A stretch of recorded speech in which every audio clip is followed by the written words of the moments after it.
Bienvenidos oyentes a Palabra Escrita, la literatura en la radio.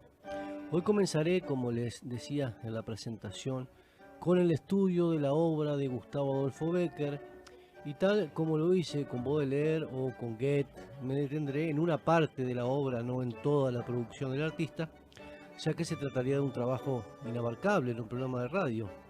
De Bécquer estudiaré algunos aspectos de sus rimas, la obra más conocida y trascendental de este autor. Un autor que ha sido visto por algunos como el prototipo del poeta romántico, pero que presenta en su poesía elementos característicos de diferentes movimientos literarios.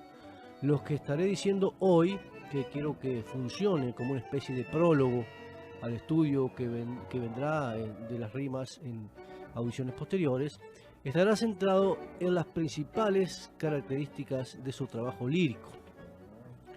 Comencemos por decir algo del estilo de Gustavo Adolfo Bécquer en las rimas. Por lo general se ha visto en la figura de Gustavo Adolfo Bécquer, sobre todo por quienes no están vinculados al mundo de la literatura, el prototipo del poeta romántico. Si bien esto no es enteramente falso, porque su poesía está basada en el sentimiento, y esto es romántico, Bécquer es mucho más romántico en sus leyendas que en sus rimas, es decir, es más romántico como narrador que como poeta. El deseo de lo tétrico, lo oscuro, lo lúgubre, factores que tanto le interesaron al romanticismo, se ven en sus leyendas pero jamás en sus rimas. En la poesía comparte sí algunos intereses con el movimiento romántico, como la exaltación del sentimiento, el idealismo frente a la vida y al mundo, la alabanza de lo espiritual y el desdeño de lo material, pero posee otras características que no son propias del romanticismo. La presencia de la mujer en su poesía también es una característica romántica, basta reparar en los versos de la rima 21, poesía eres tú, para tomar conciencia de ello. La mujer es la encarnación de los sentimientos y la poesía es sentimiento. Ese poesía eres tú es mucho más que un cumplido, encierra una visión poética, fruto de su idealismo extremo, donde la poesía preexiste a la creación poética. Recordemos la rima 21, es muy breve, dice: ¿qué es poesía? Dices mientras clavas en mi pupila tu pupila azul. ¿Qué es poesía? Y tú me lo preguntas, poesía eres tú. Hay elementos en los textos poéticos del sevillano que parecen anticipar ciertos aspectos de la poesía simbolista, la que se caracteriza por no tener una anécdota para empezar a contar. En las poesías de las rimas, lo anecdótico casi desaparece. No tenemos la sensación de que se nos esté dando la historia de una relación amorosa. Son poemas casi puramente líricos. Bécquer prefiere sugerir a decir, y esto no es característica romántica, pues el romántico prefiere decir. Lo que caracteriza las rimas es lo difuso, lo vago. Incluso cuando se toca el tema del amor, la mujer siempre aparece como una imagen etérea, difusa, nunca concreta. Buena parte del vocabulario utilizado por este poeta está vinculado con el aire y con la luz, lo que tiende a desrealizar, a crear una presencia fantasmal, incorpórea. Esa importancia que le da a la luz hace pensar en la pintura impresionista, porque es una luz que diluye los contornos y le quita a la materia sus aspectos más toscos, por decirlo de alguna forma. Otro aspecto que los simbolistas van a privilegiar y que está presente en la poesía de Bécquer es la importancia de lo rítmico. El idealismo de Bécquer, ese que privilegia lo espiritual, está asociado a la belleza, ese sí es un elemento que comparte con el romanticismo. Para este poeta, el amor es la suprema ley del universo y aspira a fundirse con el amor. Hay algo de misticismo en él, donde el amor vendría a ocupar la figura divina del misticismo religioso, pero claro, a lo ideal se opone la realidad material, y esto genera en el poeta un estado de decepción, también muy romántico por cierto, porque el poeta místico, pensemos en San Juan de la Cruz, avanza en su estado espiritual hasta que finalmente logra la fusión con Dios. Pero Bécquer se eleva sí, pero no logra esa fusión anhelada con el ideal. El hecho de que las esencias no puedan ser plenamente expresadas genera en el poeta una sensación de frustración. Becker fue uno de los primeros en plantear en sus poemas el problema de la poesía. El lenguaje, en cuanto a elemento de la realidad, es quien se opone a la concreción de la poesía en el poema. El lenguaje es un material que utiliza, pero este es rebelde, mezquino, y la poesía es un himno gigante, inalcanzable. El lenguaje es un lenguaje de todo, se usa para las cosas prácticas, es genérico, y por lo tanto es muy difícil expresar lo particular. El lenguaje es sucesivo, por eso él, en la rima primera, le pide la simultaneidad, le pide suspiros y risas, colores y notas. Leamos la rima primera, entonces, antes de irnos a la primera pausa de esta sesión palabra escrita. Yo soy un himno gigante y extraño que anuncia en la noche del alma una aurora.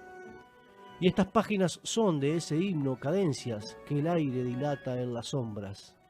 Yo quisiera escribirle del hombre domando el rebelde mezquino idioma con palabras que fuesen a un tiempo suspiros y risas, colores y notas.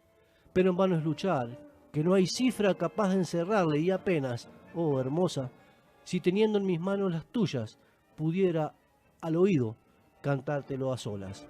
Otro elemento que aleja a Becker de las concepciones románticas es la gran importancia que le da a las sensaciones. En este sentido, también podríamos decir que es un precursor de la poesía simbolista, pues ésta se caracteriza por darle mucho valor a lo sensorial. Si aplicáramos la teoría romántica de que la poesía es una acción espontánea, inmediatamente después del sentimiento tendría que venir el poema. Y Becker dice, cuando siento, no escribo. Esta es una frase lapidaria que desmiente toda la teoría romántica. Él le da mucha importancia a la misión de la memoria para la creación poética. Antes de llegar al poema hay un filtro, una deconstrucción que es la memoria. Esta ayuda a desmaterializar el sentimiento, deja pasar lo anecdótico para llegar a la esencia y así se llega al poema. Para Becker, la poesía no es una creación espontánea. El poeta tiene que calcular lo que va a decir y los medios por los cuales lo va a hacer.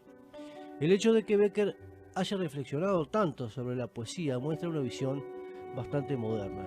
El conflicto con el lenguaje explica algunos de los recursos preferidos por este poeta, entre ellos la anáfora. Esta figura retórica, aparte de resaltar lo conceptual, tiene una finalidad rítmica. Becker pretende superar la linealidad del lenguaje y paradójicamente lo intenta hacer con la anáfora, que es un recurso lineal. Es una poesía que busca crear una sensación de simultaneidad y sobre todo busca crear una verdadera tensión lírica. Generalmente la anáfora va vinculada con otro recurso, por ejemplo, con la postergación de algún elemento para el final. De esta manera, el final tiene más fuerza. Miremos, por ejemplo, la rima 52. Olas gigantes que os rompéis bramando en las playas desiertas y remotas, envuelto entre las sábanas de espuma, llevadme con vosotras. Ráfagas de huracán que arrebatáis del alto bosque las marchitas hojas, arrastrado en el ciego torbellino, llevadme con vosotras. Nubes de tempestad que rompe el rayo y en fuego encienden las sangrientas orlas, arrebato entre la niebla oscura, llevadme con vosotras, llevadme por piedad, a donde el vértigo con la razón me arranque la memoria, por piedad, tengo miedo de quedarme con mi dolor a solas. Combinada ya sea con la anáfora o con el estribillo, la postergación es uno de los recursos más utilizados por Becker. El paralelismo entre estrofas cumple una función intensificadora. Versos de la misma estructura, pensemos en la poesía que acabamos de leer, que además están expresando vivencias similares, tienen más fuerza. En la rima 52, la que acabamos de leer, las tres primeras estrofas tienen una estructura idéntica. Empieza cada una de las estrofas con una invocación. Por lo tanto, comienzan con un mismo tono, muy intenso, muy elevado. Las tres están acentuadas en la primera sílaba y el acento en primera sílaba es muy enfático. Aquí lo que hace Becker es combinar un aspecto retórico con un aspecto rítmico. El desarrollo es idéntico, luego viene una subordinada que muestra el objeto invocado en acción.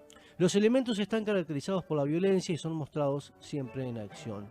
se invocan elementos distintos, pero que comparten la violencia y tienen una misma estructura. El tercer verso de cada una de las estrofas dice cómo quiere ser llevado. Todavía aquí tenemos un paralelismo. Reserva el pedido para el final, si no quedaría diluido. Lo coloca en un verso corto, en una estrofa de pie quebrado. Así que tenemos la invocación, la concentración en la súplica y el pie quebrado. El sentimiento de desesperación y angustia está creado y Bécquer no necesitó nombrarlo. Al final de la cuarta estrofa viene el motivo por el cual suplicó: tengo miedo de quedarme a solas. A veces en un poema puede vincularse todo, anáfora, postergación, a veces no. A esto hay que sumarle que Bécquer prefiere la asonancia, que no era la rima usada por los románticos españoles. La rima asonante es mucho más tenue, menos previsible, y Bécquer busca precisamente eso, evitar lo previsible. Hay un gusto por la estrofa de pie quebrado que le permite hacer una serie de juegos rítmicos que le posibilita destacar lo que quiere en los versos cortos. El estilo de Bécquer en las rimas es muy conciso, muy sobrio. Si lo comparamos con otros románticos, vemos como Bécquer en sus rimas adjetiva muy poco. Es también un poeta poco metafórico. En él importa más el ritmo que la metáfora. Muy bien, luego de esta breve introducción al tema, en los próximos programas comenzaré a estudiar en profundidad algunas de las principales rimas de Gustavo Adolfo Bécquer. Así que los invito a que nos sigan acompañando en Diáspora, donde podrán escuchar esta sesión Palabra Escrita, que no es otra cosa que un encuentro semanal con la literatura en la radio. Hasta la próxima semana.